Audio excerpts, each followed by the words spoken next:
A single mom missed her flight to help a lost old woman find her way.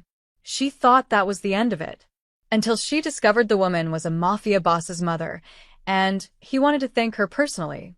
One act of kindness had just rewritten her entire life. Maya Chun pressed her phone against her ear, trying to hear her son's voice over the chaos of Terminal C. Mom, did you remember my science project poster board? It's in the hall closet, baby. Mrs. Patterson next door has the key. She'll get it for you. Maya glanced at the departure board. Her flight to Seattle was boarding in 20 minutes. Gate C, 47. Listen, I have to go. Be good for Grandma, okay? I will. Love you, Mom. Love you more. She ended the call and hefted her carry-on over her shoulder, navigating through the Thursday afternoon crowd at Philadelphia International. The airport smelled like coffee and stress. Maya had exactly 18 minutes to grab something resembling dinner and get to her gate before a small, desperate sound stopped her mid-step. An elderly woman stood frozen in the middle of the concourse, turning in slow circles like a music box winding down. She wore a cream-colored coat that had seen better days, and her white hair escaped in wisps from a silk scarf. Her hands trembled as they clutched a worn leather purse. People flowed around her like water around a stone. Nobody stopped. Maya checked her watch. 16 minutes. The old woman's lips moved, but Maya couldn't hear the words. She took a step forward, then hesitated. She couldn't afford to miss this flight. The conference in Seattle was her first real chance at a promotion. Her boss had made that crystal clear. Single mothers didn't get second chances at Jensen and Associates. The woman turned again, and Maya saw her face clearly. Panic. Pure undiluted panic. Damn it, Maya whispered and walked over. Mom? Are you okay? The woman's eyes locked onto Maya's like a drowning person spotting a life raft. Her accent was thick, Italian maybe, worn smooth by years in America. I don't know where. Her breath came in short gasps. My son. I need my son. Okay, it's okay. Let's just breathe for a second. Maya gently touched the woman's elbow, guiding her toward a row of seats away from the foot traffic. What's your name? Rosa. Rosa Marino. The woman sank into the chair, still clutching her purse. I had his number. I wrote it down, but I can't. She fumbled through her bag, pulling out receipts, tissues, a rosary with worn beads. It's gone. Everything's gone. Maya crouched down to eye level. 12 minutes. Rosa, where are you supposed to be? Which gate? I don't know. They changed it. I got confused. Tears welled in Rosa's eyes. I shouldn't have come alone. He told me not to come alone, but I wanted to surprise my sister in Boston, and now You're going to be fine, Maya said firmly, though her heart hammered against her ribs. She pulled out her phone. Do you remember your son's name? Dante.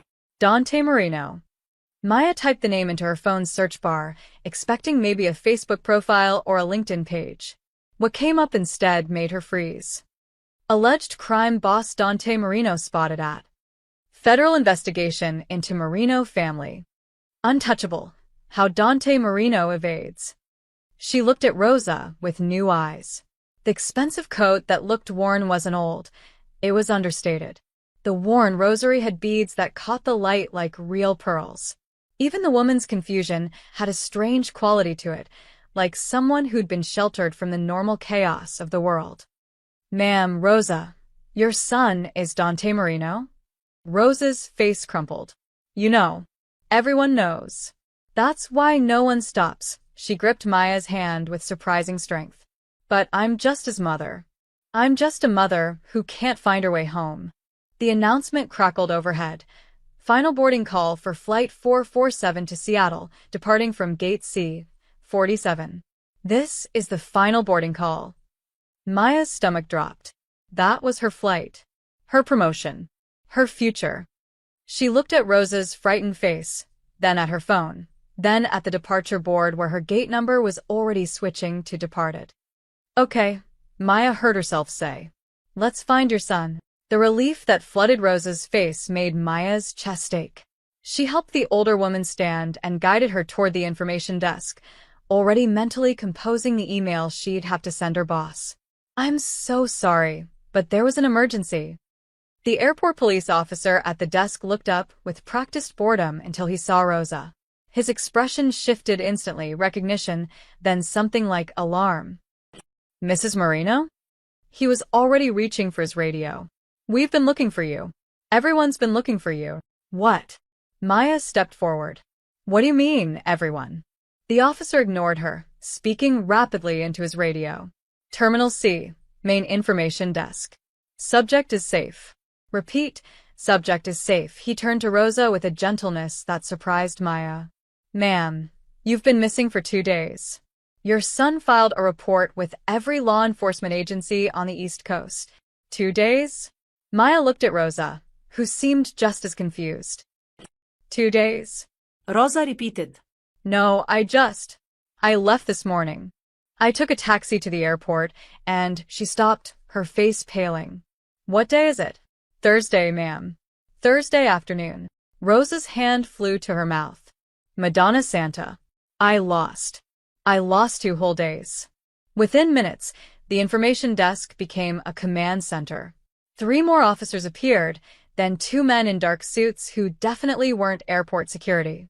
One of them made a phone call that consisted entirely of, "We found her. Terminal C. Yes, sir.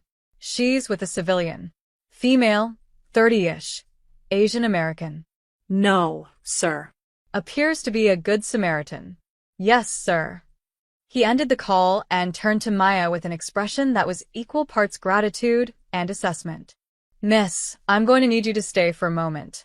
Mr. Marino would like to thank you personally." Maya's mouth went dry. "That's really not necessary. I'm afraid I have to insist. It wasn't a request." Rosa reached for Maya's hand again, and this time her grip was steadier. Please. "Let me at least say thank you properly. You missed your plane for me. How did you?" "I heard the announcement," Rosa said softly. Seattle. "You gave up Seattle for a confused old woman you didn't know." The 2 men in suits positioned themselves on either side of the group, and Maya realized with creeping dread that she was no longer being thanked. She was being detained. Politely, professionally, but detained nonetheless. One of the suits gestured toward the terminal exit. "There's a car waiting." Maya thought of her son, of her boss, of the life she'd carefully built on a foundation of good decisions, and avoiding exactly this kind of situation. But when she looked at Rosa's face, grateful, gentle, and utterly genuine, she found she couldn't say no. "Okay," Maya said quietly. "But I need to make a phone call first." As they walked toward the black Mercedes idling at the curb, Maya texted her mother. "Flight delayed. Long story. We'll call soon. Everything's fine." She hit send and wondered if she'd just told her first lie of the day. Or her last moment of freedom. The Mercedes glided through Philadelphia's streets like a shark through dark water. Maya sat in the back beside Rosa, who hummed softly to herself, seemingly unaware of the tension coiled in Maya's shoulders. The 2 men in suits occupied the front seats, silent as statues. They drove for 40 minutes, leaving the city behind for the sprawling estates of the main line. When they finally turned through iron gates, Maya's breath caught. The house, no, the mansion, rose from manicured grounds like something from another era.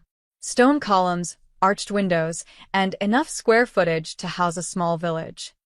But it was the police cruiser parked discreetly down the street that made Maya's stomach knot. Surveillance. This wasn't just a wealthy family's home. This was a fortress being watched. "It's not as scary as it looks," Rosa said gently, patting Maya's hand. "Just a lot of empty rooms." The car stopped at the front entrance. One of the suits opened Rosa's door, while the other opened Maya's. She stepped onto gravel that crunched like broken teeth under her shoes. The front door opened before they reached it. He stood in the doorway, backlit by the chandelier's glow, and Maya's first thought was that he looked nothing like the grainy surveillance photos online. Dante Marino was tall, dark-haired, and composed in a way that suggested he'd learned to control every muscle in his face. He wore a simple black shirt and slacks, no gold chains, no flashy watch. Just quiet, absolute authority. His eyes found his mother first. Manga. The word cracked something in his careful composure. He descended the steps and pulled Rosa into his arms, switching to rapid Italian that Maya couldn't follow. But she understood the tone, relief mixed with anguish mixed with barely controlled anger that had nowhere to go. When he finally released Rosa, his eyes found Maya.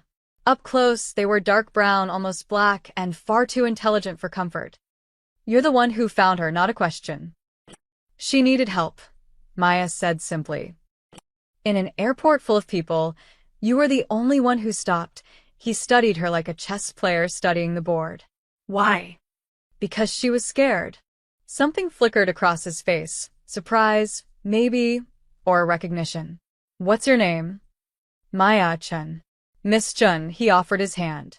His grip was firm but not crushing, and his palm bore calluses she wouldn't have expected from a man who probably hadn't done manual labor in years. "Thank you for bringing my mother home. I'm told you missed your flight." "It's fine." "It's not fine. You lost something valuable for a stranger." He released her hand. Please. "Come inside. Let me at least offer you dinner and a car home afterward." Maya opened her mouth to refuse.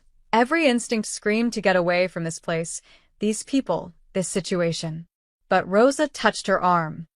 "Please," the older woman said. "I make a very good minestrone. You shouldn't travel on an empty stomach."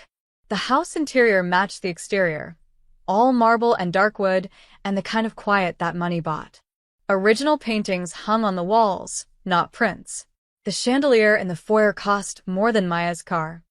But it was cold. Despite the obvious wealth, despite the beautiful furnishings, the house felt empty. Unlived in. Like a museum after hours. Rosa led them to a dining room where a table that could seat 20 held settings for 3. Maya sat, feeling absurdly out of place in her conference-appropriate blazer and slacks. Dante sat across from her, and Maya noticed how his eyes never stopped moving, tracking doors, windows, the positions of his men who moved like shadows through adjacent rooms. "You don't trust easily," Maya observed. "Can you blame me?" He poured water from a crystal pitcher. "The police watching my house certainly don't." "Then why am I here?" "Because my mother trusts you." He glanced toward the kitchen, where Rosa was presumably overseeing the soup. "That's rare enough to be worth investigating." "I'm not worth investigating. I'm an insurance claims adjuster from Fishtown with a 9-year-old son and student loan debt. I'm boring." Boring people don't sacrifice business trips for confused strangers. Before Maya could respond, Rosa returned carrying a tureen of soup that smelled like heaven, tomatoes, basil, garlic, and something else Maya couldn't identify. As she ladled soup into bowls, she chatted about the recipe, about the vegetables from the garden, about anything except the fact that she'd been missing for 2 days. "Mama," Dante said gently, "do you remember where you were?" "Before the airport." Rosa's hand stilled on the ladle. I was home. Then I was getting ready to visit Teresa in Boston." Then her face clouded. "I don't remember. It's like fog." Dante's jaw tightened, but his voice remained soft. "It's okay. We'll figure it out." Maya ate her soup and watched the dynamic between them. The way Rosa deflected questions. The way Dante tried to protect her without seeming to interrogate. The weight of things unsaid pressing down on the beautiful room. "Do you like lilies?" Rosa asked Maya suddenly. Yes." Good. "Dante never keeps flowers in the house. Says they're impractical," Rosa smiled. "But I think a house without flowers is like a life without grace. Don't you think?" "I think you're right," Maya said. "And crosswords. Do you do crosswords?" "Sometimes. Usually wrong." Rosa laughed, a genuine, delighted sound that seemed to surprise even Dante. "Me too. I get so frustrated with the Thursday ones. Too clever by half." For the next hour, Maya found herself talking with Rosa about ordinary things. Books. Recipes. The little church by the shore where Rosa used to go with her late husband, where the waves crashed against the cliffs and you could hear them echo inside during service. It's still there, Rosa said wistfully. At least it was. I haven't been in years. Dante worries if I go too far. Mama, that's not. Dante stopped himself. It's not safe. Nothing's safe, Rosa said quietly. But some things are worth the risk. Maya watched Dante's face shut down, watched him retreat behind walls built from necessity and violence, and a life she couldn't imagine. But in that moment, she saw what Rosa must see, a son trying desperately to protect the one pure thing left in his world. By the time Maya left, driven home by one of the silent suits, she realized something unsettling. Despite everything, the reputation, the police surveillance, the obvious danger, she'd felt safer in that cold mansion than she'd expected. Because for all his power, Dante Marino was just a man terrified of losing his mother. And Rosa Marino was just a woman who loved lilies and crosswords and the sound of waves against stone. Maya climbed the stairs to her small apartment, exhausted and confused and somehow changed. She didn't yet know that by tomorrow morning, her face would be in every newspaper in Philadelphia. Or that by tomorrow night, Rosa would vanish again. Maya woke to 17 missed calls and a text from her mother that simply read, "Call me now." She fumbled for her phone, squinting against the morning light filtering through her bedroom curtains. It was 6:47 a.m. Her alarm hadn't even gone off yet. "Mom? What's wrong? Is Ethan okay?" "Ethan's fine." "Maya, why is your picture in the newspaper?" Maya's stomach dropped. "What?" The Philadelphia Inquirer. Front page of the Metro section. Good Samaritan linked to Marino family. There's a photo of you getting into a car outside the airport with Maya. Is that really Dante Marino? She was already at her laptop, hands shaking as she pulled up the newspaper's website. There it was, a grainy but unmistakable photo of her walking beside Rosa toward the Mercedes, one of Dante's men visible in the background. The headline screamed implications she couldn't afford. Local woman Maya Chun, 30, was spotted yesterday accompanying alleged organized crime figure Dante Marino and his mother, Rosa Marino, 72, who had been reported missing. Her phone buzzed. Her boss. Then buzzed again. Unknown number. Then again. Another unknown number. "Mom, I have to go." "Maya, what have you gotten yourself into?" "Nothing. I helped a lost woman at the airport. That's all." Even as she said it, she knew how hollow it sounded. "I'll call you back." She hung up and stared at her phone as it continued to vibrate with incoming calls. Her carefully constructed life, the respectable job, the quiet neighborhood, the deliberate distance from anything controversial, was unraveling in real time. By the time she showered and dressed, 3 news vans had parked on her street. Maya peeked through her curtains and felt her chest tighten. Reporters. Actually reporters, with cameras and microphones, camped outside her building. Her phone rang again. This time she recognized the number, Philadelphia Police Department. "Miss Chen, this is Detective Sarah Walsh. We'd like to ask you a few questions about your interaction with the Marino family yesterday." 2 hours later, Maya sat in an interview room that smelled like stale coffee and desperation. Detective Walsh, a sharp-eyed woman in her 40s, sat across from her with a notepad and an expression that suggested she'd heard every lie ever told. "You understand we're not accusing you of anything," Walsh said. "We just need to understand the nature of your relationship with Dante Marino." "There is no relationship. I met him yesterday." "Once." "For dinner." "You had dinner with Dante Marino." Walsh's pen hovered over her notepad. "At his residence. His mother invited me. I helped her at the airport." She wanted to say thank you. Maya's voice came out more defensive than she intended. "I didn't even know who she was when I stopped to help. And yet you got into a car with his men. Went to his house. Stayed for over an hour. What was I supposed to do?" His mother was upset. "She asked me to stay." Walsh leaned forward. "Miss Chen, I'm going to be direct with you. Dante Marino is under active federal investigation. Anyone associated with him becomes a person of interest. That includes you now. I'm not associated with him. I helped a confused elderly woman find her way home. A confused elderly woman who happens to be the mother of one of the most powerful organized crime figures on the East Coast. Walsh's expression softened slightly. Look, I believe you. I do. But perception matters. And right now, every criminal defense attorney in the city is taking notes on the woman who might be character witness number one for Dante Marino. Maya's hands trembled in her lap. I don't want anything to do with this. Then stay away from the Marino family. All of them. Walsh slid a business card across the table. And if they contact you again, when they contact you again, call me immediately. Maya left the police station through a side door Walsh had arranged, avoiding the cameras out front. But by the time she reached her apartment, the damage was done. Her phone had 43 messages. 3 were from reporters. 5 were from concerned friends. 1 was from her boss, brief and devastating. We need to talk Monday morning. The last message was from a number she didn't recognize, but she knew who it was before she even listened. Miss Chun, this is Rosa Marino. The old woman's voice sounded tired, guilty. I saw the newspaper. I'm so sorry. You shouldn't suffer for showing kindness. That's not right. That's not a long pause. I told Dante this would happen. I told him. Maya deleted the message and sat on her couch, staring at her phone. She thought about Ethan, about the looks he'd get at school now. She thought about her job, her reputation, everything she'd worked for. Her phone rang. Unknown number.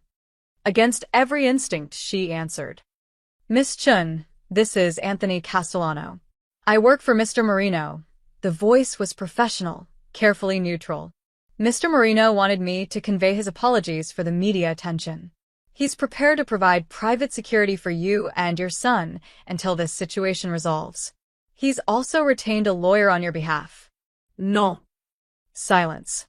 No. Castellano sounded genuinely confused, as if no one had ever refused Dante Marino's help before. I don't want his protection. I don't want his lawyers. I don't want anything from him. Maya's voice shook with anger. I helped his mother because it was the right thing to do. I don't need to be rescued from the consequences. Miss Chun, you don't understand the kind of attention. I understand perfectly. Tell Mr. Marino thank you, but no. I'll handle this myself. She hung up before Castellano could respond, heart hammering. She just refused help from a man who wasn't accustomed to hearing the word no, but accepting his protection meant accepting his world, and Maya had spent her entire adult life building a life separate from chaos. That evening, as she sat in her darkening apartment ignoring the reporters still lingering outside, her phone buzzed with a text from the same unknown number Rosa had used. You're braver than you know.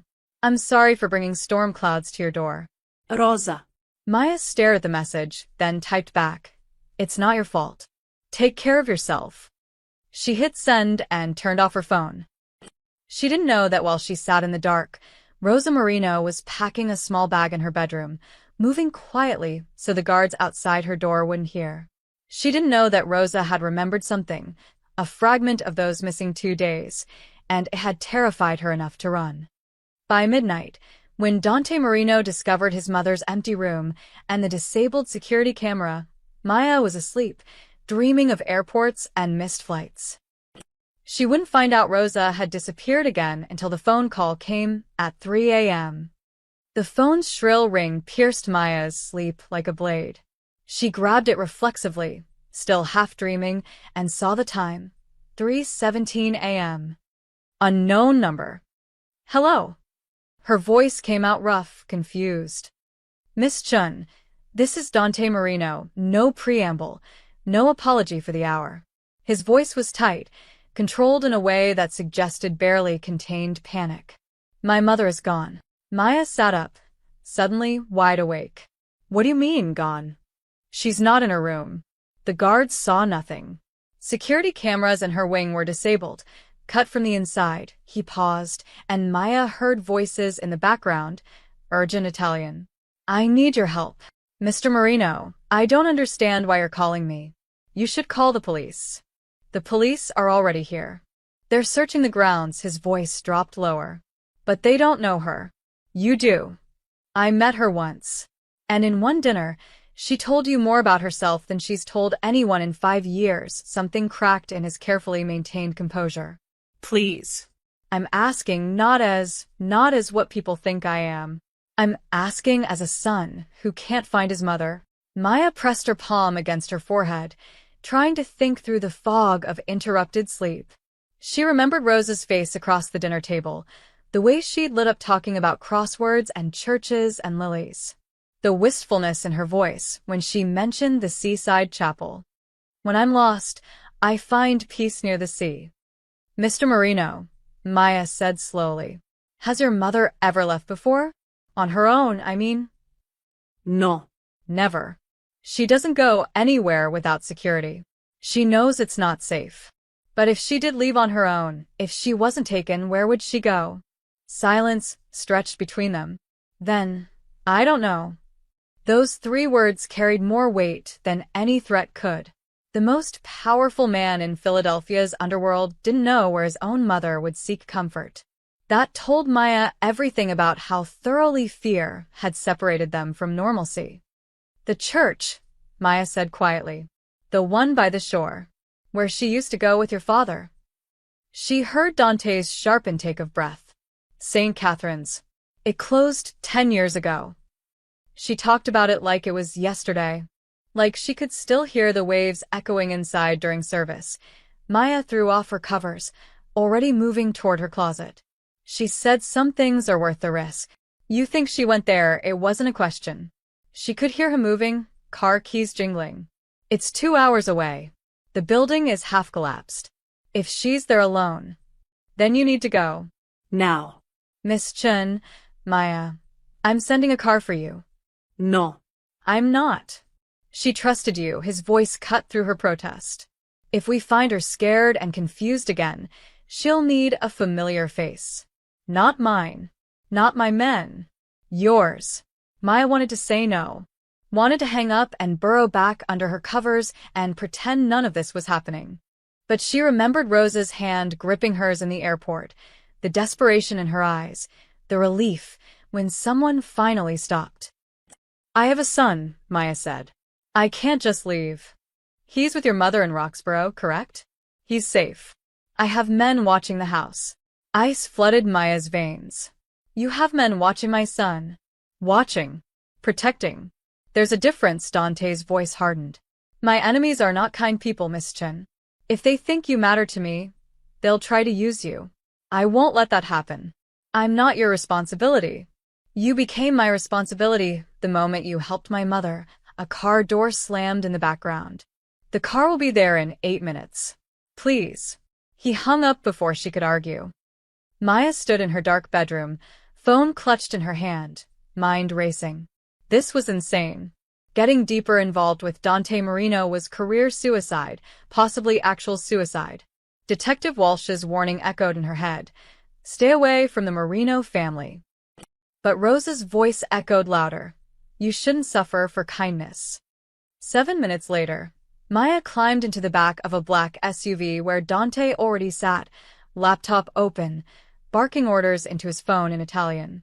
He looked different in the harsh interior light, older, more dangerous, stripped of the careful civility he'd worn at dinner. When he finished the call, he glanced at her. Thank you for coming. I'm not doing this for you, Maya said bluntly. I know, he returned to his laptop, pulling up what looked like surveillance footage. My men have checked hospitals, bus stations, train stations. Nothing. If she took a cab or rideshare, she used cash and didn't give her real name. Maybe she didn't want to be found. Dante's jaw tightened. Then why leave? She knows I'd protect her from anything. Maybe that's the problem. Maya watched the Philadelphia streetlights blur past her window. Maybe she's tired of being protected. You don't understand. The things I've done, the enemies I've made, she's vulnerable because of me. 2 days she was missing before the airport. 2 days I still can't account for, his hands clenched into fists. Someone took her, hit her, made her forget. And I can't. He stopped, visibly collecting himself. I can't lose her. Maya saw it then, the terror beneath the control. Dante Marino, who commanded an empire built on fear, was terrified himself. Not of rivals or federal investigations, but of the ordinary human helplessness of watching someone you love disappear. Tell me about those 2 days, Maya said quietly. What do the doctors say happened? They can't explain it. No drugs in her system. No signs of physical trauma. Just Missing time. Like someone erased it from her memory. Maya's skin prickled. Or like she erased it herself. Dante's head snapped toward her. What? What if she wasn't taken? What if she left on purpose and just forgot why? That's impossible. Is it? She's been living in a fortress, surrounded by guards for how long? Never going anywhere alone. Never making decisions for herself. Maya met his eyes. That's not living, Mr. Marino. That's existing. Maybe part of her wanted to escape so badly that when she finally did, her mind couldn't handle bringing her back. The SUV fell silent except for the hum of tires on asphalt. Finally, Dante spoke, his voice barely above a whisper. Then I've been her prison. No, Maya said firmly. You've been her son, trying to keep her safe in an unsafe world. But safety and life aren't always the same thing. They drove the rest of the way in silence, racing toward a ruined church by the sea, hoping to find a woman who might not want to be found. Dawn broke gray and cold over the coastal town of Margate, New Jersey. The SUV pulled off the highway onto narrow roads that hadn't seen repaving in years. Salt air crept through the vents, and Maya could hear the distant crash of waves even through the closed windows. St. Catherine stood on a bluff overlooking the Atlantic, exactly as forsaken as Dante had described. The white paint had long since peeled away, leaving gray wood exposed like bones. Half the roof had caved in, and yellow caution tape fluttered in the wind around the perimeter.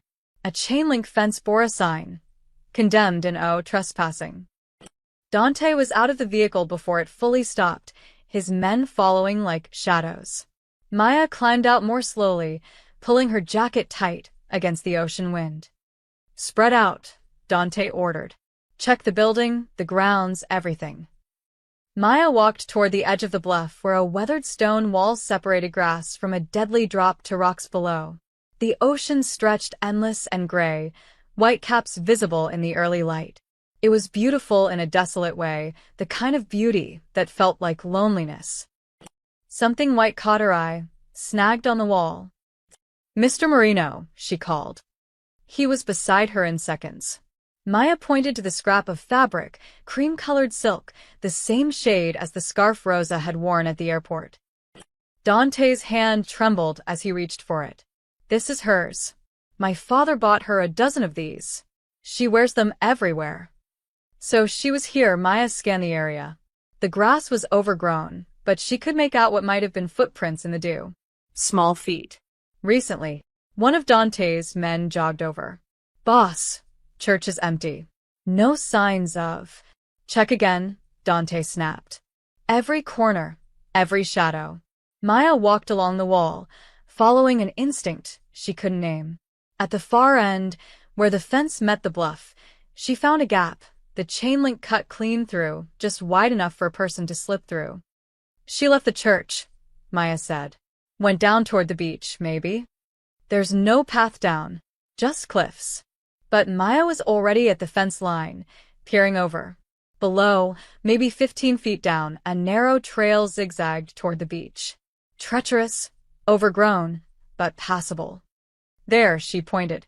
"Look." Halfway down the trail, caught on a bush, was another scrap of cream silk. Dante's face went white. If she tried to climb down in the dark. He was moving before he finished the sentence, finding the gap in the fence. Maya grabbed his arm. "Wait. Let me go first." "Absolutely not. You're wearing Italian leather shoes." "I'm wearing sneakers." Maya was already slipping through the fence. "And if she is down there, spooked and scared, she'll run from you and your men. But she might stay for me." For a moment, Maya thought he'd refuse. Then he nodded curtly. "Franco goes with you." One of his men, younger, with kind eyes, stepped forward. I grew up near here. I know these trails. The descent was worse than it looked from above. Loose rocks skittered under Maya's feet, and thorny bushes grabbed at her clothes. Franco moved with practiced ease, offering his hand at the worst spots. Behind them, Maya heard Dante arguing with his men, who were probably trying to convince him not to follow on that trail in dress shoes. They reached the beach as the sun finally broke through the clouds. Maya shaded her eyes, scanning the shoreline. Empty. Just rocks and tide pools, and the relentless crash of waves. Miss Chun, Franco pointed north, where a small beach shack stood, one of those seasonal rental places for umbrellas and surfboards. Someone's been there. Doors open. They approached carefully. The shack was locked up for winter, but the padlock hung broken. Inside, among overturned beach chairs and stacked boards, Maya found a dry spot on the floor where someone had clearly sat. A candy wrapper. A bottle of water, half empty. She was here, Maya said. But not anymore. Franco's radio crackled. We've got something. Beach parking lot, north end. Get up here. The climb back up was harder. By the time they reached the top, Maya's lungs burned, and her hands were scraped raw. Dante met them at the fence, his expression grim. What did you find? Maya asked. Witness. Local vendor who sets up at the beach parking lot on weekends. He remembers an old woman yesterday evening. Dante's voice was tight. Said she looked confused, kept asking about mass times. He told her the church was closed. Then a van pulled up. Maya's stomach dropped. What kind of van? Black. No plates visible. Two men got out. Dante's hands clenched. They didn't grab her. They talked to her. She seemed to recognize one of them. Got in willingly. So she knew them, Franco said. Or thought she did. Dante turned to Maya, and she saw the anguish he'd been holding back. Someone's been playing with her memory. Making her forget, making her remember. Using her confusion against her. Why? Maya asked. What could they possibly want? Leverage. The word came out like poison. They can't touch me directly. Federal protection. Too many witnesses. Too much scrutiny. But my mother? His voice cracked. She's the one weakness I can't armor plate. Maya thought about Rosa's missing 2 days, the gaps in her memory, the way she'd been found at the airport with no recollection of how she got there. They're not just taking her, Maya said slowly. They're breaking her mind, so that even when you get her back, she's lost, Dante finished. Permanently lost. His phone rang. He answered with a barked, "What?" Then his face changed, surprise, then barely controlled rage. He listened in silence, his jaw working. Finally, show me. He ended the call and turned to his men. They just sent a video. Security footage from a riverside warehouse in Camden. He pulled up the video on his phone, and Maya glimpsed grainy footage of Rosa being led, not dragged, led, into a building by 2 men. She looked docile, compliant. They want me to know they have her, Dante said quietly. They want me to come. Then it's a trap, Franco said. Of course it's a trap, Dante looked at Maya. Which is why I'm going to spring it. That's insane. Miss Chun, you've known my mother for 2 conversations. I've known her my entire life. He met her eyes. She's the reason I'm still human. If they take that from me, if they break her mind and send her back as a shell, then they've won. And I become exactly what everyone already thinks I am. Maya saw it then, the terrible choice before him. Become the monster to save what kept him human, or stay human and lose everything.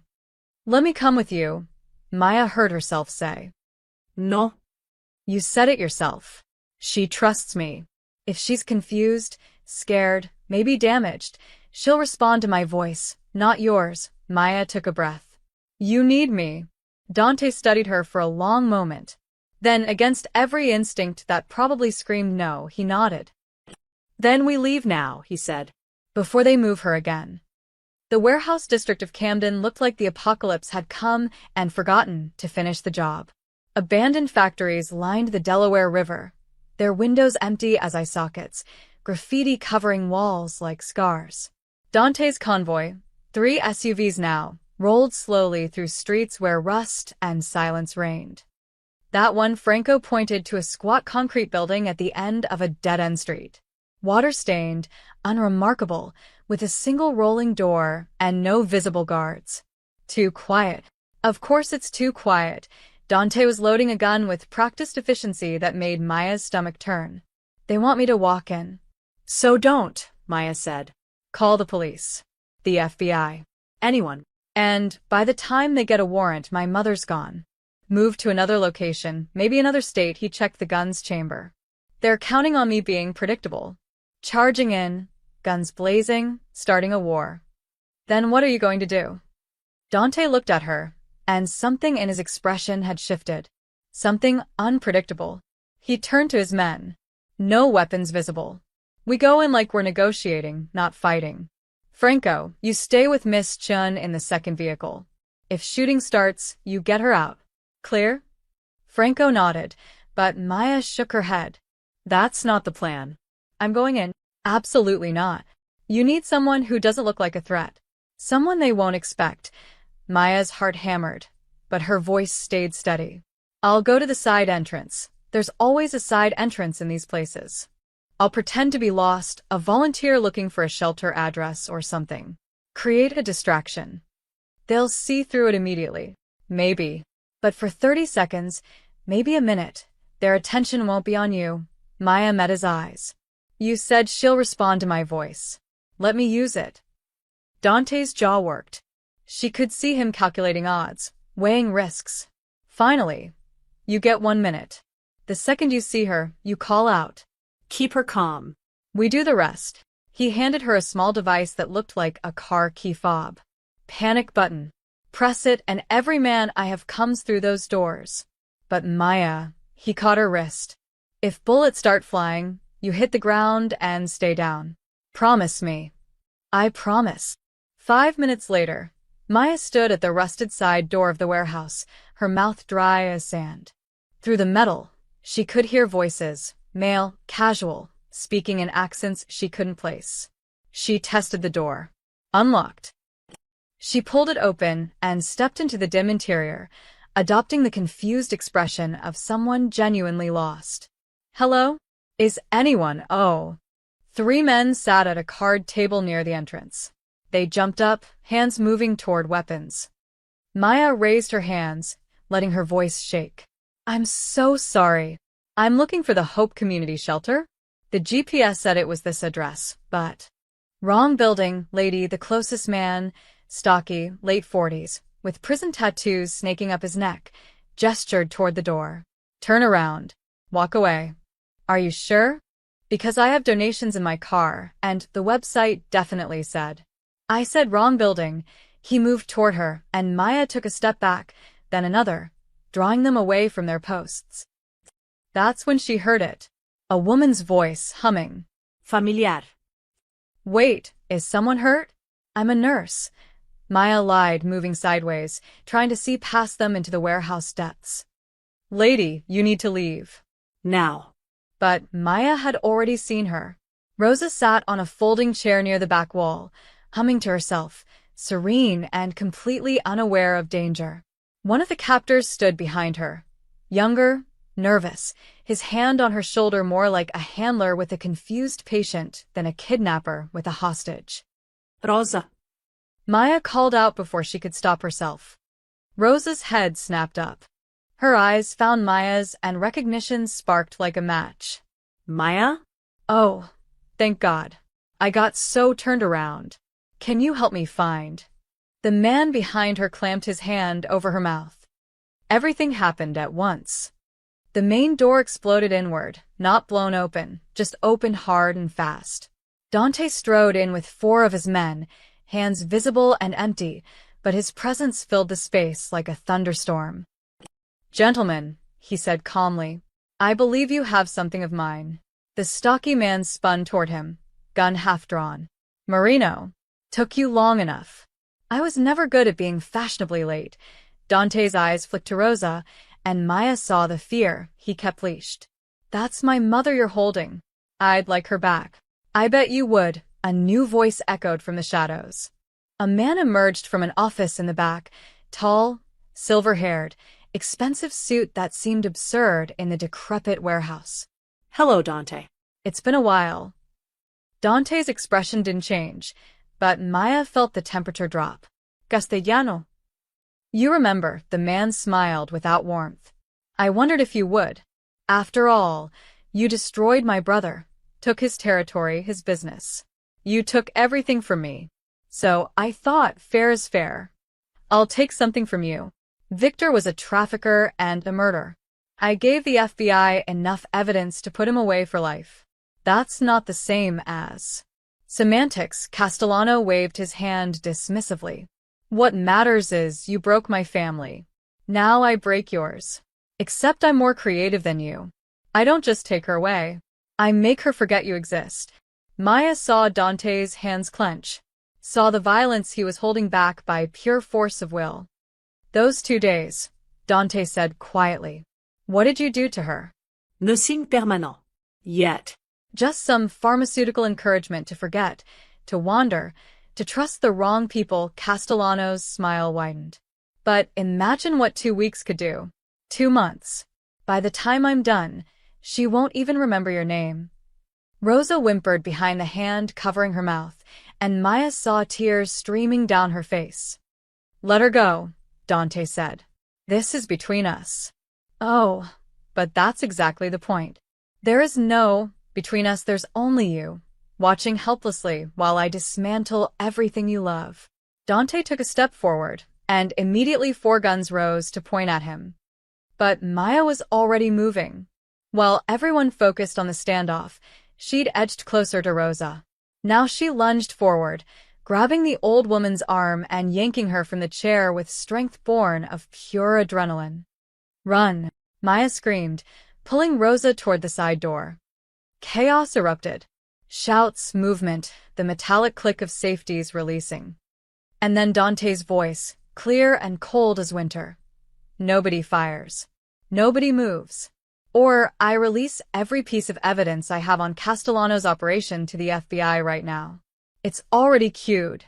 1 text, and you're all going to prison. The warehouse froze. You're bluffing, Castellano said, but uncertainty crept into his voice. Try me, Dante held up his phone. In 30 seconds, every federal prosecutor in the district gets enough evidence to indict everyone in this room. Except me. I made sure of that. Maya held Rosa close, feeling the old woman's heart racing against her own. You think you're clever, Castellano spat. But this isn't over. Yes, Dante said quietly. It is. He pressed send. The FBI arrived in 14 minutes, a speed that suggested they'd been waiting for Dante's evidence dump like vultures circling a carcass. Maya watched from the SUV as federal agents swarmed the warehouse, guns drawn, shouting commands. Castellano and his men were face down on the concrete within seconds. Rosa sat beside her, wrapped in Dante's suit jacket, trembling. She hadn't spoken since they'd fled the warehouse. Her eyes tracked movement outside the window, but Maya wasn't sure how much she was actually seeing. Rosa, Maya said softly, you're safe now. We're going home. Home. Rosa's voice was distant, hollow. I don't remember home. Maya's chest tightened. She took Rosa's hand. It was ice cold. The house with the garden. Where you make minestrone. Where your son keeps the temperature too cold and never buys flowers. A flicker of recognition. Dante. Yes. Dante. Is he angry with me? No. He's... Maya stopped as the SUV door opened. Dante climbed in, exhausted and haunted. His shirt was untucked, his hair disheveled. For the first time since Maya had met him, he looked entirely human, entirely breakable. He knelt on the SUV floor in front of his mother's seat, looking up at her like a child seeking forgiveness. Mama, he whispered. Rosa's hand moved slowly, uncertainly, to touch his face. You're here. I'm here. I've got you. You're safe. I was lost, tears spilled down her cheeks. I keep getting lost, and I don't know why. There are holes in my head, Dante. Holes where memories should be. I know. We'll fix it. I promise. No. Rosa's voice gained strength. You can't fix everything. You can't control everything. You spend so much time protecting me from the world that I forgot how to live in it. Dante flinched as if she'd struck him. I wasn't running from you, my son. Rosa cupped his face with both hands now. I was trying to find the boy who used to smile. The one who took me to the beach on Sundays. Who made terrible jokes.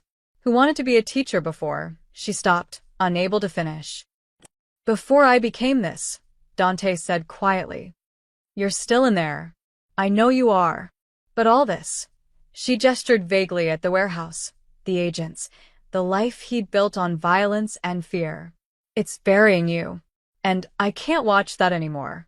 I'd rather lose my memory than watch you lose your soul. The SUV fell silent except for the muffled sounds of arrests outside. Finally, Dante spoke, his voice raw. Then tell me how. Tell me how to be something other than what I am. Rosa looked at Maya. Ask her. She knows. Maya felt both their eyes on her and wanted to disappear. I'm nobody. I don't have answers. Yes, you do, Rosa squeezed her hand. You stopped in an airport for a stranger. That's not nothing. That's everything. Dante stood slowly, composing himself. He looked at Maya with an expression she couldn't read. Respect, maybe, or confusion that someone so ordinary had unraveled something so fundamental. How did you know where she'd be? He asked. At the church. In my whole life, I never thought to look there. But you knew. Maya met his gaze. You don't forget the things someone loves when you truly listen. The words hung between them, weighted with meaning. Dante had spent years protecting his mother's body while forgetting to protect her spirit. He'd given her safety, but stolen her agency. And in doing so, he'd lost the ability to truly see her. I haven't listened, he said finally. Not really. Not in years. Then start now, Maya said simply. They drove Rosa home as dawn painted the sky pink and gold. At the estate, a private doctor examined her while Dante paced the hallway like a caged animal. Maya sat in the parlor, exhausted, watching security footage being reviewed on multiple screens. She saw herself on camera, that moment in the warehouse when she'd grabbed Rosa and run. She looked terrified and small and completely out of her depth. You were very brave. Franco appeared beside her with coffee. Stupid, maybe, but brave. I don't feel brave. I feel like I'm in someone else's life. Sometimes the bravest thing is showing up in someone else's life when they need it. The doctor emerged an hour later with cautiously optimistic news. Rosa was physically unharmed. The memory issues would require extensive neurological testing, but preliminary signs suggested the effects might not be permanent. The drugs Castellano had used were sophisticated, but not irreversible. Dante took the news with a slight nod, as if afraid to hope. That evening, as Maya prepared to finally leave, to return to her real life, her son, her problems, Rosa asked her to stay just a little longer. They sat in the garden as twilight fell, the first stars appearing overhead. I remember now, Rosa said quietly. Bits and pieces. They kept telling me Dante had abandoned me, that he didn't want me anymore. They showed me fake documents, fake news articles. She twisted her hands in her lap. After a while, I didn't know what was real. But you do now. Now I know my son loves me too much. So much he's forgotten how to love himself. Rosa looked at Maya. You make him remember what peace feels like. I see it. The way he looks at you, not with fear or calculation, with hope. Maya shook her head. Mrs. Marino, I'm just a woman who showed kindness and kept showing it, even when it cost you. Rosa smiled sadly. That's not just anything. That's extraordinary. Inside the house, through the window, Maya could see Dante on the phone. Still working, still moving, still unable to rest. He lost himself protecting me, Rosa whispered. Maybe you can help him find his way back. Maya wanted to say it wasn't her job, wasn't her responsibility, wasn't her life. But looking at Rosa's hopeful face, She couldn't quite force out the words. So instead, she simply said, maybe, and wondered if maybe was enough to change everything. Maya's phone exploded with notifications the moment she turned it back on. The media had gotten hold of the story, not just the airport incident anymore, but the warehouse rescue. Somehow, despite FBI involvement and federal secrecy, someone had leaked it.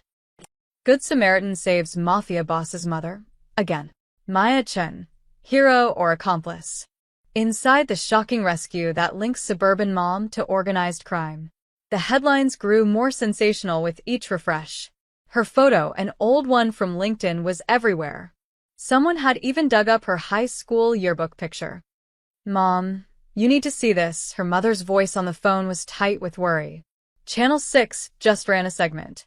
They're calling you Dante Marino's mysterious associate. Maya closed her eyes. How's Ethan? A pause. Confused. Some of the parents at school saw the news. They're asking questions. What kind of questions? The kind that means you should probably come get him. Soon. Maya ended the call and stared at her apartment ceiling. It was Sunday evening. She'd been gone less than 48 hours, but her entire life had been rewritten in that time. Monday morning confirmed her worst fears. The school principal, Mrs. Davidson, met her at the entrance with an expression of practiced sympathy that barely masked discomfort. Miss Chun, could we speak privately? They sat in an office that smelled like old books and anxiety. Through the window, Maya could see children playing on the playground. Normal children, living normal lives. I want to be direct, Mrs. Davidson said. Several parents have expressed concerns about Ethan continuing here given your situation.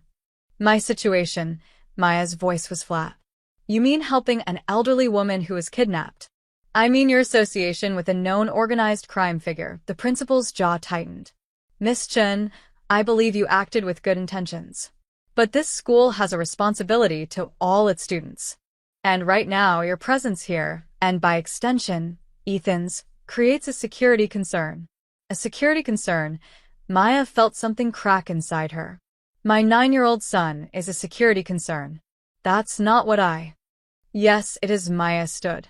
You're expelling him for safety reasons. You're punishing a child because his mother helped someone in need. Mrs. Davidson had the grace to look uncomfortable. It's not permanent.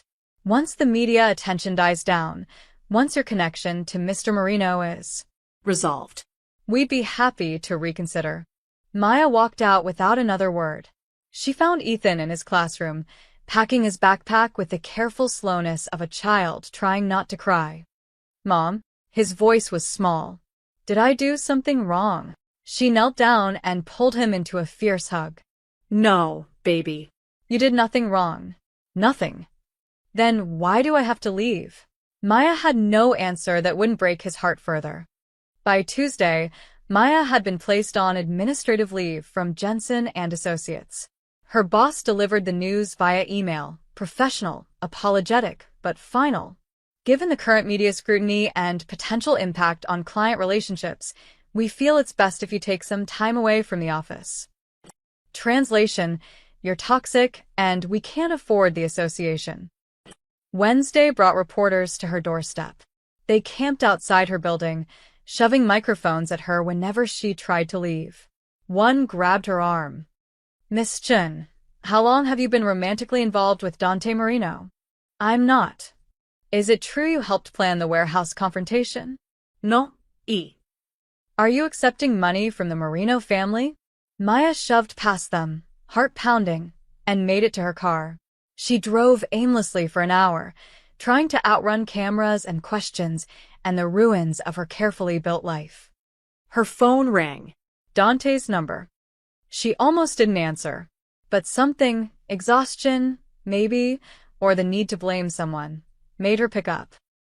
I'm calling to check, he started. Don't, Maya's voice shook with anger. Don't check on me. Don't send your men to watch my house. Don't send lawyers or money or protection or whatever else you think will fix this. Silence on the line. My son was expelled from school, Maya continued. I was fired from my job. I can't leave my apartment without being photographed. My life is destroyed, Mr. Marino. Completely destroyed. I know his voice was quiet. I'm sorry. Sorry? You're sorry? Maya laughed, a bitter sound. You said I'd be safe. You said you'd protect me. I was wrong. A long pause. I can relocate you. New city, new identity, new school for Ethan. Clean slate. And then what? I spend the rest of my life hiding? Running. Maya pulled over, unable to drive through her tears. I helped your mother because it was the right thing to do. I don't need protection from the world, you do. She heard him breathe out slowly. What do you mean? You're so afraid of being vulnerable that you've turned everything around you into a fortress. Your mother can't leave the house. The people who work for you can't speak freely. And now I can't even walk to my car without being attacked by reporters. Her voice dropped. You don't protect people, Mr. Marino. You isolate them. There's a difference. The words hung between them, sharp and true. You're right, Dante said finally. You're absolutely right. I don't want to hear that I'm right. I want my life back. I can't give you that. His voice carried genuine pain. But I can stop making it worse. No more surveillance. No more interference. You want me out of your life, I'm out. Maya wiped her eyes. Good. But Maya, he hesitated. My mother is asking for you. Every day. She thinks you've disappeared like she did. It's making her condition worse. The guilt hit like a physical blow. That's not fair. I know. Nothing about this is fair. A pause. I'm not asking for me. I'm asking for her. Maya rested her forehead against the steering wheel. She thought about Rose's gentle face, her confusion, her fear. She thought about how kindness had led her here, to this moment, where helping had cost her everything. Tell her I'm okay, Maya said finally. Tell her I'm safe. But I can't come back there. I can't be part of your world. I understand. She hung up before he could say anything else. That night, Maya held Ethan as he cried himself to sleep, asking why his friends weren't allowed to talk to him anymore. She had no answers. Only the crushing weight of consequences she'd never anticipated. The price of compassion, she realized, wasn't always paid by the person showing it. Sometimes the people you love paid it for you. 3 days of isolation did nothing to diminish the media circus. If anything, it intensified. Maya's silence became fodder for speculation. Was she in hiding? Under witness protection?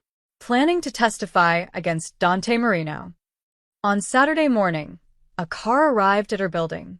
Not an SUV this time, just a simple sedan with an older woman at the wheel. She knocked on Maya's door with the gentle persistence of someone who wouldn't leave until answered. Maya opened it a crack, ready to slam it shut if she saw a camera. Miss Chen? My name is Elena. I work for Mrs. Marino. The woman was 60-ish, kind-faced, with salt and pepper hair pulled into a bun. She asked me to bring you this.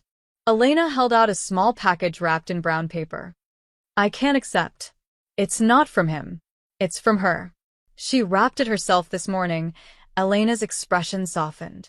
Please. She's been asking for you constantly. The doctors say the distress is affecting her recovery. Guilt twisted Maya's stomach. She took the package. Inside was a small clay pot with a lily bulb nestled in soil and a note in shaky handwriting. Maya, please come visit if you can. I know my son's world has hurt you, but maybe you could stay with us for a little while? Just until the noise outside your door stops. You shouldn't have to hide in your own home. I promise. No guards watching, no questions asked. Just a quiet place to breathe. Rosa. Maya stared at the note, then at Elena, who waited patiently. Mrs. Marino specifically requested that I tell you. Mr. Dante is traveling for business. He won't be home for several days. The house would be yours and hers, essentially. And your son would be welcome, of course. I don't understand. Why would she want me there? Elena smiled sadly. Because in 2 days, you showed her more genuine kindness than most people have in 2 years. And because she hesitated. Because you remind her what normal feels like. What life outside all this feels like. Maya lasted 2 more days before the walls of her apartment closed in completely. A brick through her window, thrown by an outraged citizen, according to the threatening note attached, made the decision easier. She packed a bag for herself and Ethan, left a note for her landlord, and let Elena drive them to the estate. The house looked different without Dante's presence. Less fortress, more museum. Rosa met them at the door, her face lighting up like sunrise. "You came," she pulled Maya into a hug that smelled like lavender and old soap. "Oh, thank God. I was so worried." Ethan hung back, uncertain, until Rosa turned her gentle attention to him. "And you must be Ethan. Your mother has told me so much about you. Do you like cookies? I made pizzelle this morning." Within an hour, Ethan was in the kitchen with Rosa, learning to roll dough while Elena supervised. Maya stood in the doorway, watching her son laugh for the first time in days, and felt something inside her unclench. That evening, after Ethan fell asleep in one of the guest rooms, Rosa and Maya sat in the parlor with tea. "He's traveling?" Maya asked quietly. "Tokyo. Business meetings that couldn't be postponed." Rosa's hands curved around her cup. "He didn't want to go. Said he needed to be here in case I needed him. But I told him," she paused. "I told him the best thing he could do for me was to start letting go. Letting go. Of the fear, the control, the need to protect me from everything." Rosa looked directly at Maya. "You were right, what you said to him. He doesn't protect, he isolates. He's been doing it for so long, he doesn't know any other way. I shouldn't have said that. It wasn't my place." "It was exactly your place. Someone needed to." Rosa set down her tea. "My son lost himself protecting me. After his father died, after the threat started, after the first kidnapping attempt, he decided the only way to keep me safe was to build walls. And every year, those walls got higher, thicker, until I couldn't see out and he couldn't see in." Maya absorbed this. "What happened? That first kidnapping attempt?" Rosa's face clouded. "I was grocery shopping. Stupid, normal, everyday grocery shopping. They grabbed me in the parking lot. Dante was 23. He got me back within 6 hours, but..." She touched her wrist absently, where a faint scar circled like a bracelet. "He was never the same after. Neither was I." I'm sorry. "Don't be. What I'm trying to tell you is, you've done something I couldn't do. You made him question whether all this protection is actually protecting anything." Rosa leaned forward. "Stay. Not forever. Just until the media loses interest. Let me pay you back for the kindness you showed me." "You don't owe me anything." "Then let me give you something anyway," Rosa smiled. "Let me give you peace. God knows this house has little enough of it." The days that followed were strange and surprisingly gentle. Maya helped Rosa with small tasks, organizing the library, tending the garden, preparing meals. In return, Rosa taught her to make pasta from scratch, shared stories about Dante as a boy, and slowly revealed the woman she'd been before fear had defined her life. Maya also discovered something unexpected. The household staff were terrified. Not of Dante specifically, but of making mistakes, of being noticed, of existing too loudly in the spaces between orders. One morning, Maya found the young housekeeper, Carmen, crying in the laundry room over a wine stain she couldn't remove from a tablecloth. "Hey, it's okay," Maya said gently. "It's just fabric. Mr. Marino will be upset. Everything has to be perfect. When does he get upset about things like this?"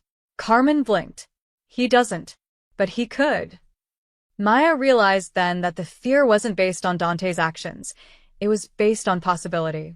The staff had been trained to anticipate anger that never came, to avoid mistakes that would never be punished, to live in constant tension over imaginary consequences. "How long have you worked here?" Maya asked. 3 years. "Has Mr. Marino ever yelled at you?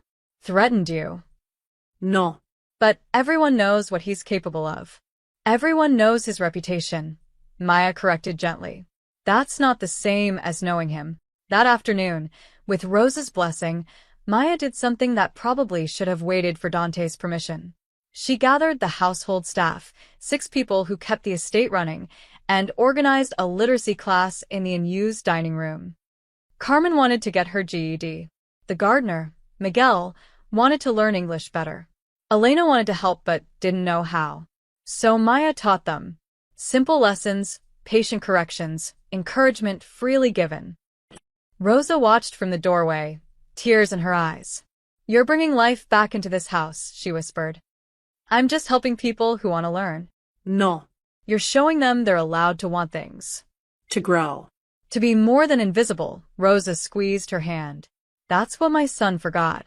That the people around him are people, not chess pieces." When Dante called that night to check on his mother, Rosa told him about the classes. There was a long silence on the other end. "Is she still there?" he asked finally. "Maya?" Yes. "And she's changing everything." Another pause. Then, quietly, "Good." Maya didn't know he'd said that. Didn't know he'd stayed on the phone after Rosa hung up, sitting in a Tokyo hotel room, staring at the city lights and wondering how a woman he barely knew had dismantled more walls in a week than he'd built in a decade. All she knew was that for the first time since the airport, she could breathe. And that sometimes, peace came from the strangest places. Dante returned on a Tuesday night, unannounced. Maya was in the library with Ethan, reading aloud from a book about dragons, when she heard the front door open. Her son's body tensed beside her. He'd grown comfortable in the estate's quiet rhythms, but the return of its master changed the atmosphere immediately. Footsteps in the hall. Then Dante appeared in the doorway, still in his travel clothes, looking exhausted and somehow smaller than she remembered. His eyes found hers. "Miss Jen."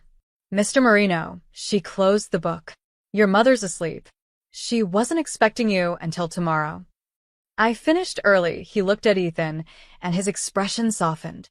"You must be Ethan." I'm Dante. Her son nodded but didn't speak, pressing closer to Maya's side.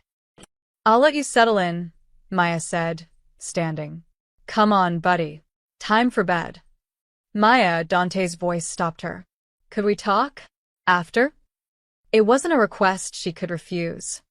20 minutes later, after tucking Ethan in and checking on Rosa, Maya found Dante in his study. The room was dark wood and leather, dominated by a desk that probably cost more than her car. He stood at the window, tie loosened, drink in hand. "You've been teaching my staff," he said without turning around. Maya's stomach tightened. "Your mother approved it. If I overstepped." "You didn't." He turned to face her. "Carmen wrote her name today. In English. Elena showed me. She said it was the first time she'd done that without help." Maya nodded slowly, unsure where this was going. "In 3 years of working for me, I never knew Carmen couldn't write in English." His voice was quiet, almost wondering. "I never asked. Never noticed. You had other concerns. Did I? Or did I just stop seeing people as people?" He set down his drink. "My mother told me about the classes. About how you're helping Miguel with his citizenship test. About how you convinced Elena she should go back to school for her nursing degree. I just listened to what they wanted." "That's exactly my point." Dante moved closer. "You listened. I employed them. There's a difference." Before Maya could respond, Franco burst through the door, phone in hand, expression grim. "Boss, we have a problem. Castellano's brother just made bail." Dante's entire demeanor shifted, tension flooding back into his shoulders. What? How? Technicality. Evidence handling issue. His lawyer got the judge too. Franco stopped, glancing at Maya. "Should we do this elsewhere?" "No." Dante's voice was ice. "How much time do we have?" He made threats in the courthouse. Specifically mentioned finishing what Victor started. "We're hearing chatter that he's gathering people." Maya's blood ran cold. "What does that mean?" Dante and Franco exchanged a look. Finally, Dante said, "It means they're planning to hit this house. Tonight. Tomorrow, soon. Then we go to the police. The FBI. They're already investigating. And it will take time. Warrants, procedures, bureaucracy." Dante's jaw clenched. "Time my mother doesn't have." Maya saw it then, the old pattern reasserting itself. The walls going back up. The violence rising to meet violence. "So what?" she asked. You're going to do what you always do? Fight them? Kill them? Start a war? If I have to. No. The word came out sharper than Maya intended. You don't have to. Miss Chun, with respect, you don't understand. I understand that you're about to make the same mistake again. Maya stepped forward. Your mother is recovering because she finally feels safe enough to heal. Ethan is sleeping peacefully for the first time in weeks. Your staff is learning to dream again. And you're about to destroy all of that because violence is the only language you know. Dante's eyes flashed. What would you have me do? Let them come? Let them take her again? No. I'd have you be smarter than them. Maya pulled out her phone. You said Castellano's brother made threats in a courthouse. On record. That means the FBI has cause to increase surveillance. You said there's chatter. That means you have intelligence. Give it to them. And then what? Hope they move fast enough. Yes, Maya met his eyes. For once in your life, trust that the legal system might actually work. That you don't have to be the judge, jury, and executioner. Franco cleared his throat. Boss, she might be right. If we hand over everything we've got on the Castellano network, locations, financials, communication logs, the feds could move on it tonight. Or they could fumble it. And then my mother dies. Or you could fumble it, Maya said quietly. You could shoot first and ask questions later, and your mother could get caught in the crossfire.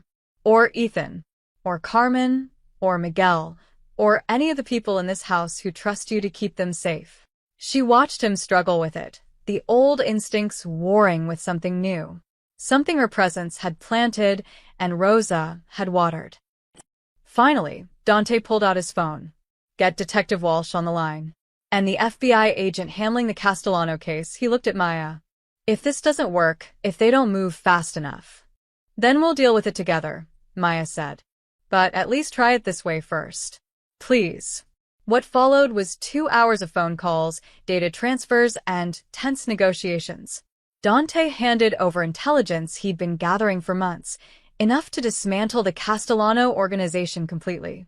In return, the FBI agreed to immediate protective custody for Rosa and increased surveillance on the estate.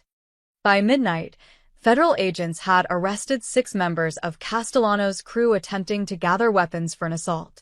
By 2 a.m., they'd raided 3 safe houses and seized enough evidence to ensure no one in the Castellano family would see daylight for decades.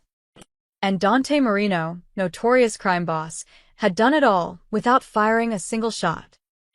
He stood at his study window as dawn broke, watching FBI vehicles finally clear out. Maya found him there, still awake, still processing. You did the right thing, she said. I let someone else fight my battle. No. You fought it smarter. There's a difference. Maya stood beside him. Your mother is safe. Your house is intact. No one died. That's winning, Mr. Marino. He looked at her, really looked at her, and something in his expression cracked open. How do you do that? Do what? Make the impossible seem simple. Make me want to be different. Maya felt her cheeks warm. I don't do anything. I just remind you that you already are different. You just forgot. Outside, the sun climbed higher, painting the estate in shades of gold. Inside, Rosa was waking up safe. Ethan was sleeping peacefully. And Dante Marino was learning, slowly, that control didn't have to mean fear. That sometimes, the bravest thing was letting go. 3 weeks passed in a strange sort of peace. The media moved on to newer scandals. The FBI closed their protective detail, satisfied that the Castellano threat was neutralized. Maya's apartment was repaired, and slowly, carefully, her life began to reassemble itself. But it was different now. She was different. On a quiet Thursday morning, Maya found herself in the estate's garden with Rosa, helping plant tulip bulbs for spring. Ethan was inside with Elena, practicing his multiplication tables. Everything felt almost normal, except nothing was normal anymore. You're thinking about leaving, Rosa said without looking up from the soil. Maya's hand stilled. How did you know? Because you've stopped unpacking. Your suitcase has been half-zipped for 3 days. Rosa sat back on her heels, brushing dirt from her hands. And because you keep looking at my son, like you're memorizing him. Heat flooded Maya's cheeks. I don't. It's all right. I understand. Rose's smile was sad but genuine. You have a life to get back to. A real life. This house, this world, it's not yours and it shouldn't be. I'm not leaving because I want to, Maya said quietly. I'm leaving because I have to. For Ethan. For myself. I know, Rosa touched her hand. But you should know, you saved more than just me. You saved my son from becoming the monster everyone thought he was. He was never a monster. No. But he was becoming one. Slowly, day by day, choice by choice, Rosa's eyes grew distant. After his father died, Dante made a decision. He decided that power was the only real protection. That fear was the only guarantee of safety. And for 10 years, he built his life on that foundation. What changed? You did, Rosa squeezed her hand. You showed him that kindness isn't weakness. That trusting people isn't foolish. That there are things in this world worth more than control. Maya thought about Dante's face when he'd chosen to call the FBI instead of his soldiers. The way he'd listened to Carmen talk about her GED dreams. How he'd sat with Ethan yesterday, helping him build a Lego castle without once checking his phone. I only helped, Maya said. He did the changing. Then help him one more time. Rosa's voice grew urgent. Tell him goodbye properly. Don't just leave a note and disappear. He deserves better than that. Maya found Dante in his study that evening, reviewing documents that probably contained more secrets than she wanted to know. He looked up when she entered, and something like relief crossed his face. I thought you might have already left, he said. Not yet. Maya closed the door behind her. But soon. Tomorrow, actually. He set down his pen slowly. Where will you go? Back to my apartment. Then I'll start looking for a new job. Ethan needs to get into a new school before winter break. She forced herself to meet his eyes. We need to get back to normal. Normal, Dante repeated the word like it was foreign. What's that like? Boring mostly. Bills and homework, and wondering if you remembered to buy milk, Maya smiled faintly. The opposite of all this. Sounds peaceful. It is. Dante stood, moving to the window, his favorite refuge, she'd learned. A place to think without being watched. I owe you more than I can repay. My mother, my soul, probably. You gave me back things I didn't even know I'd lost. You don't owe me anything. I owe you everything, he turned to face her. Which is why I'm not going to ask you to stay. The words hung between them, weighted with everything unsaid. Even though you want to, Maya said softly. Even though I want to, his voice was rough. Because asking you to stay would mean asking you to live in my world. And you deserve better than that. Ethan deserves better. Maya felt tears prick her eyes. For what it's worth, this wasn't what I expected. What did you expect? I don't know. Danger, maybe. Fear. The things the newspapers said, she smiled through the tears. Not literacy classes and tulip bulbs and a man who's trying so hard to be good. I'm not good, Maya. I've done things. I know. And I'm not saying those things don't matter. But I also know that people aren't just the worst things they've done. She moved closer. You're trying to change. That has to count for something. Dante pulled an envelope from his desk drawer. I want you to have this. If it's money. It's not, he held it out. It's a letter. For Ethan's school. From a very wealthy anonymous donor who's establishing a scholarship fund for displaced students. He'll have his spot back, plus full tuition through high school. Maya stared at the envelope. Dante, I can't. Yes, you can. It's not for me personally. It's from a charitable foundation my mother has been wanting to start for years. You just gave her the excuse to actually do it, his expression softened. Let me do this. Not as payment. As gratitude. Maya took the envelope with shaking hands. Thank you. There's something else. Dante pulled out a second envelope, this one thicker. A recommendation letter for any job you apply for. References from 3 Fortune 500 CEOs who owe me favors. A clean background check that makes no mention of the Marino family. And a notarized statement from me saying our interaction was purely circumstantial and you bear no connection to my business affairs. You're erasing yourself from my life. I'm giving you back your life, he corrected gently. The one you deserve to have before you stopped to help a confused old woman in an airport. Maya clutched both envelopes. I don't regret it. Any of it. Neither do I. Dante took a step closer, and for a moment, Maya thought he might reach for her. Instead, he just looked at her with an expression that broke her heart. Maybe in another life we could have. Don't, Maya's voice cracked. Don't make this harder. You're right.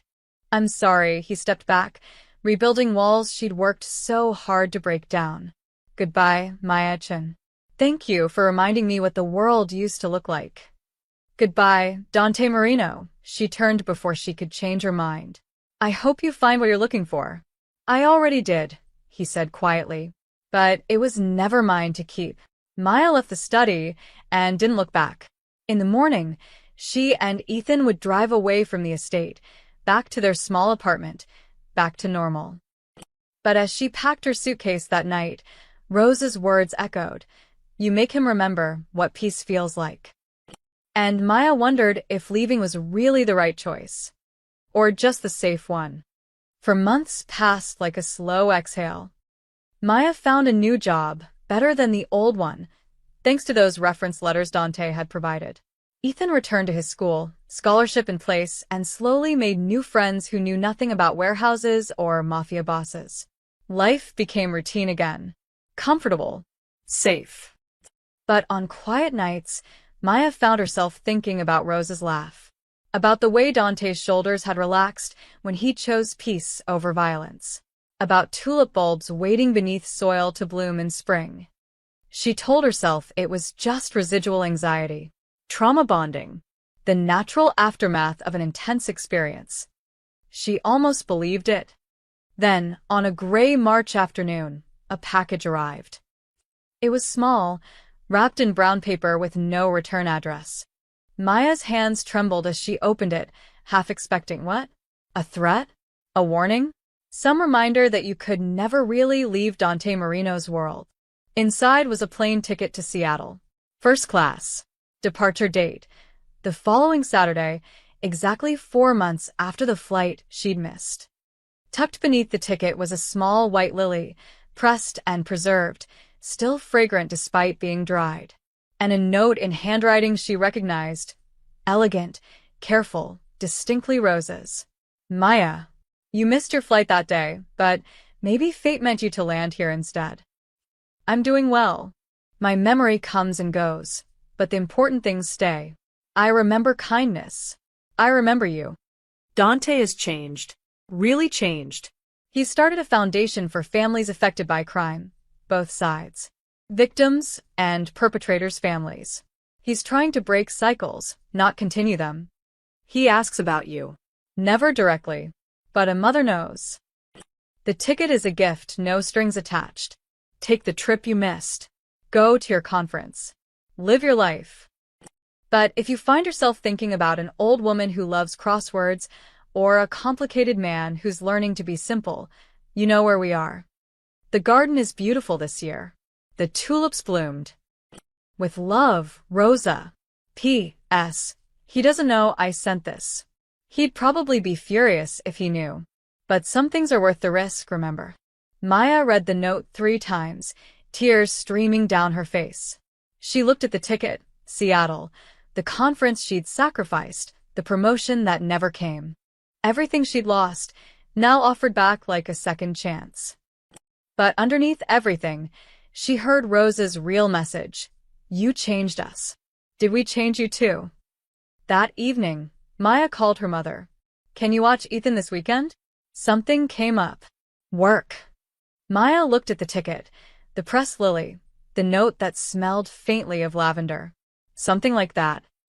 Saturday morning, Maya stood at the airport. The same terminal, the same chaos, the same departure board. But this time, she wasn't rushing. This time, she had time. She checked in, went through security, and found herself at Gate C, 47 with 45 minutes to spare. The same gate where her life had changed. Maya pulled out her phone and stared at the number she'd never deleted. Her thumb hovered over it for a long moment. Then she dialed. He answered on the second ring. Maya, just her name, but it carried everything: surprise, hope, fear. I got a package, she said. From your mother. A long pause. I didn't know she was going to. I know, Maya smiled. She said you'd be furious. I'm not furious, his voice softened. Are you? Are you calling to say goodbye? Before the flight. I'm calling to say thank you. For the ticket. For the closure. For letting me go. You were never mine to hold. Maya watched travelers rushing past, everyone with somewhere to be. You know what I realized? That day in the airport, I thought I was missing my flight. But maybe I wasn't missing anything. Maybe I was exactly where I was supposed to be. Maya. The conference doesn't matter. The promotion I never got doesn't matter, she took a breath. What matters is that a confused old woman needed help, and I stopped. And that one choice led to everything else. The good and the bad. More bad than good for you. No, Maya said it firmly. I lost a job I didn't love. I left a school that expelled my son for something he didn't do. I walked away from a life that was safe but small. She paused. And I found out that I'm braver than I thought. That kindness matters. That people can change. Silence on the other end. Then, quietly, are you getting on that plane? Maya looked at her ticket, looked at the gate, looked at the departure board. I don't know yet, she said honestly. But I wanted you to know, I don't regret any of it. Not the airport, not the warehouse, not the goodbye. You and Rosa, you taught me that some risks are worth taking. Final boarding call for Flight 447 to Seattle. The announcement crackled overhead. That's my flight, Maya said. Then you should go. Dante. Go to Seattle, Maya. Take the trip. Live your life, his voice was rough. But if you ever find yourself back in Philadelphia, you know where to find us. The door's always open. The garden's waiting. Maya closed her eyes. Tell Rosa I said thank you. For everything. I will. And Dante? Keep changing. Keep trying. It matters. Only because you showed me it was possible. The final boarding call came again. Maya stood, ticket in hand, at a crossroads that felt familiar. She could get on the plane, return to Seattle, to conferences, to the career she'd worked so hard to build, to safety and normalcy and everything she'd fought to get back. Or she could walk away from the gate one more time, choose something uncertain and complicated and real. Maya looked at the pressed lily in her hand, still fragrant after all these months. She thought about Rosa's smile, about Ethan laughing in the estate's kitchen, about Dante's face when he chose peace over violence. She thought about fate and choice and the difference between the two. Then Maya Chen smiled, made her decision, and started walking. The gate agent called her name one last time. But Maya was already gone. Toward baggage claim, toward the exit, toward a black sedan she somehow knew would be waiting. Because some flights were worth missing. And some landings were worth the fall. 6 months later, in a garden full of lilies and tulips, an old woman watched her son teach a boy how to plant tomatoes. Nearby, a woman with kind eyes poured lemonade and smiled. I told you, Rosa said to no one in particular. Some things are worth the risk. And in that moment, surrounded by flowers and laughter and second chances, everyone knew she was right. The end.